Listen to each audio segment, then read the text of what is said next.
Hello students, welcome to maths spark classes. आज हम करेंगे example number second. Find the zeros of quadratic polynomial x square plus 7x plus 10। ये quadratic polynomial दे रखा है और इसके जीरोज फाइंड आउट करने हैं and verify relationship between zeros and the coefficient. और आपको जो पोलिनोमियल है उसके कोफिशिएंट और उसके जीरोज के बीच में जो रिलेशनशिप होता है उसको वेरीफाई करना है। तो हम निकालेंगे सॉल्यूशन। तो हमें क्वाड्रेटिक पोलिनोमियल क्या गिवन है?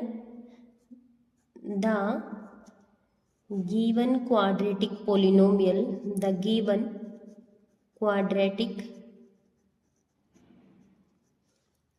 polynomial क्या गिवन है? X square plus 7x plus 10। अब इसको ब्रेक कर लो। देखो, यहाँ से हमें ऐसा नंबर फाइंड आउट करना है जिसको अगर हम मल्टीप्लाई करें तो हमें 10 मिले और ऐड करें तो 7 मिले। इसका सबसे आसान तरीका होता है, आप 10 को फैक्टराइज करके देखो। 2 5 जा 10 एंड 5 1 जा 5। तो यहाँ से 2 और 5 ऐसे नंबर्स हैं जिनको आप ऐड करोगे तो 7 मिलेगा और मल्टीप्लाई करोगे तो 10 मिलेगा। तो यहाँ से इसको ब्रेक करेंगे तो क्या होगा? X square plus 2x plus 5x plus 10 is equal to, पहले फर्स्ट टू टर्म में से x कॉमन निकालो। इसमें और इसमें क्या कॉमन है? x। तो x बाहर आ जाएगा और अंदर क्या बच जाएगा? x प्लस 2 और प्लस, अब इन दोनों टर्म में से 5 कॉमन है तो 5 को बाहर निकाल लो। यहाँ से x बच गया है प्लस 5 1 2 जा 10, तो यहाँ से 2 बच गया है। अब देखो, इस पूरी टर्म में से x प्लस 2 क्या है? कॉमन। तो आप x प्लस 2 को बाहर निकालो तो अंदर क्या बच जाएगा? x plus 5। अब जीरोज क्या होते हैं? जो पूरे के पूरे पोलिनोमियल को जीरो कर दे। अब ये जीरो कब होगा? या तो ये वाली टर्म जीरो हो या फिर ये वाली टर्म जीरो हो। तो यहां से क्या होगा? Now x plus 2 is equal to 0। या तो x प्लस 2 0 के इक्वल होगा या फिर x प्लस 5 किसके इक्वल होगा? 0 के इक्वल होगा। तो यहाँ से x की वैल्यू क्या आ गई है? -2 और यहाँ से x की वैल्यू क्या आ गई है? -5। तो यहाँ से जो दिया गया क्वाड्रेटिक पोलिनोमियल उसके जीरोज क्या आ गए हैं? -2 एंड -5। तो यहाँ से क्या हो जाएगा? The zeros of x square plus 7x plus 10 is equal to -2 and -5। ये इसके जीरोज आ गए हैं। अब इनके बीच में जो रिलेशनशिप है जीरोज के और कोफिशिएंट के बीच में, वो भी दिखाना है। तो यहाँ से वेरिफिकेशन देखो क्या रहेगी? वेरिफिकेशन निकालो, क्या रहेगा? Sum of zeros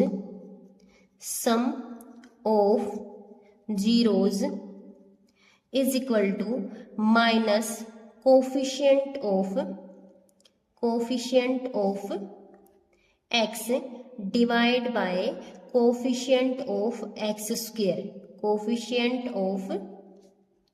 x square. तो यहाँ से सम ऑफ जीरोज कौन कौन से आए हैं? ये आए हैं -2 और -5। तो क्या हो जाएगा? -2 प्लस -5 और यहाँ से क्या हो जाएगा? माइनस कोफिशिएंट ऑफ x क्या है? 7 है और कोफिशिएंट ऑफ एक्स स्क्वायर क्या है? 1 है। तो यहाँ से माइनस कोफिशिएंट ऑफ x क्या है? 7 divide by coefficient of x square क्या है? 1। अगर आप इन दोनों को ऐड करोगे तो क्या आएगा? -7 इज इक्वल टू, और यहाँ से भी क्या आया है? -7। यानी जो लेफ्ट हैंड साइड है वो किसके इक्वल हो गई है? राइट हैंड साइड के। आगे क्या था? प्रोडक्ट ऑफ जीरोज निकालते थे। प्रोडक्ट ऑफ जीरोज किसके इक्वल रहेगी? Product of zeros is equal to constant term divide by coefficient of x square, coefficient of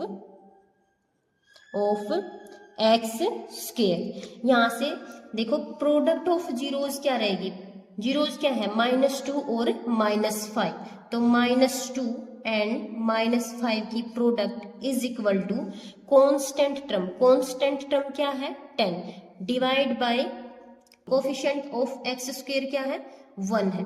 तो यहाँ से 5 की और 2 की मल्टीप्लाई करोगे तो कितना आएगा 10, और माइनस क्या हो जाएगा प्लस हो जाएगा, और इस साइड से भी क्या आया है 10 आया है। तो लेफ्ट हैंड साइड किसके इक्वल आई है, राइट हैंड साइड के इक्वल आई है। वेरिफिकेशन यही थी कि आपको जो रिलेशन दिए गए थे वो वेरीफाई करके दिखाने थे कि वो दोनों तरफ से इक्वल आ रहे हैं या नहीं आ रहे हैं। अब देखो एग्जाम्पल नंबर 3 देखो क्या क्या रखा है, find the zeros of polynomial x square -3 and verify the relationship between the zeros and coefficient. आपको पोलिनोमियल दे रखा है एक्स स्क्वायर -3 और आपको क्या करना है, जीरोज और कोफिशिएंट के रिलेशनशिप को भी वेरीफाई करके दिखाना है। तो सॉल्यूशन करेंगे, solution the given polynomial, the given polynomial is क्या है x square, p of x is equal to x square -3। तो यहां से हम इसको क्या कर लेंगे, ब्रेक कर लेंगे, तो क्या हो जाएगा ये x -√3 एंड x प्लस √3। ये कैसे आया, हमने फॉर्मूला यूज किया है कौन सा, कि अगर a square minus b square है तो किसके इक्वल हो जाएगा a minus b multiply a plus b के इक्वल हो जाएगा। और यहाँ पर एक्स स्क्वायर -3 दे रखा है, यानी जो एक्स स्क्वायर -3 है, जो ये 3 है, अगर इसको रूट करके स्क्वायर कर दोगे तो ये हो जाएगा ए स्क्वायर माइनस बी स्क्वायर हो जाएगा, और फिर आप इजीली इसको ऐसे ओपन कर सकते हो। तो यहाँ से ये फैक्टर फॉर्म में आ गया है, और ये पूरी की पूरी टर्म जीरो कब होगी, या तो ये जीरो के इक्वल हो या फिर ये जीरो के इक्वल हो, या तो ये जीरो के इक्वल हो या फिर ये जीरो के इक्वल हो। तो here x -√3 is equal to 0 और x plus √3 is equal to 0। तो यहां से x की वैल्यू क्या आ जाएगी √3, और यहां से x की वैल्यू क्या आ जाएगी -√3। तो यहां से पोलिनोमियल के जीरोज क्या क्या आए हैं, the zeros of x square -3 is equal to √3 and -√3। ये इसके क्या आ गए हैं, जीरोज आ गए हैं। अब वही रिलेशनशिप देखेंगे हम, अब हम वेरीफाई करेंगे जीरोज के और कोफिशिएंट के बीच के रिलेशनशिप को। तो करेंगे verification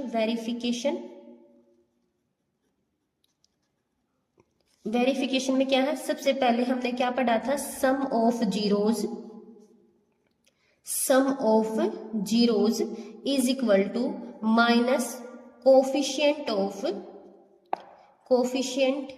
of X divide by coefficient of x square. अब देखो यहाँ पर जो कोफिशिएंट है x का, अब x वाली तो टर्म इसमें दे ही नहीं रखी है, तो इसका मतलब क्या हुआ, जो टर्म आपको दी नहीं होती है इसका मतलब उसका कोफिशिएंट क्या होता है 0, तभी तो 0 किसी के साथ मल्टीप्लाई होगा तो उसको 0 ही कर देगा, यानी ये पूरी टर्म 0 हो गई थी, इस वजह से इसको नहीं लिखा है। तो यहाँ पे x का कोफिशिएंट क्या है 0 है, तो यहाँ से -0 डिवाइड बाय एक्स स्क्वायर का कोफिशिएंट क्या है, जिसके आगे कुछ नहीं होता उसका कोफिशिएंट 1 होता है, तो ये क्या हो जाएगा 1। तो यहाँ से आंसर क्या आया है 0। और सम ऑफ जीरोज कितना है, यहाँ पे क्या दे रखा है जीरोज √3 और -√3। अब इनको ऐड करो, √3 प्लस -√3, ये प्लस का है और ये माइनस का है, तो आपस में माइनस होके कितना आ जाएगा 0 इज इक्वल टू 0। तो लेफ्ट हैंड साइड किसके इक्वल हो गई है, राइट हैंड साइड के इक्वल हो गई है। ठीक है, अब देखो ये था सम ऑफ जीरोज, अब करेंगे product of zeros. Product of zeros किसके इक्वल होती है? Constant term divide by coefficient of x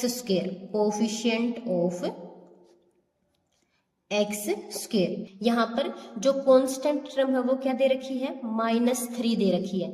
तो यहाँ पे कांस्टेंट टर्म क्या हो जाएगी? -3 divide by coefficient of x square क्या है? 1 है। तो यहाँ से क्या आ जाएगा? 1। और ये कितना आ गया है? -3। लेफ्ट हैंड साइड देखो, जो प्रोडक्ट ऑफ जीरोज है वो क्या रहेगा?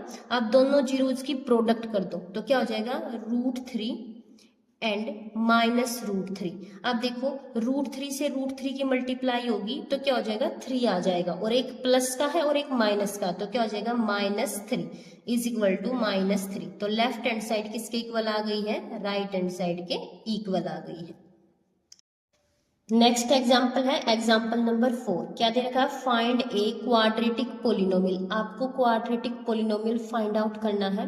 The sum and product of whose zeros, जिसके जीरोज का सम एंड प्रोडक्ट दे रखा है -3 एंड 2 दे रखा है।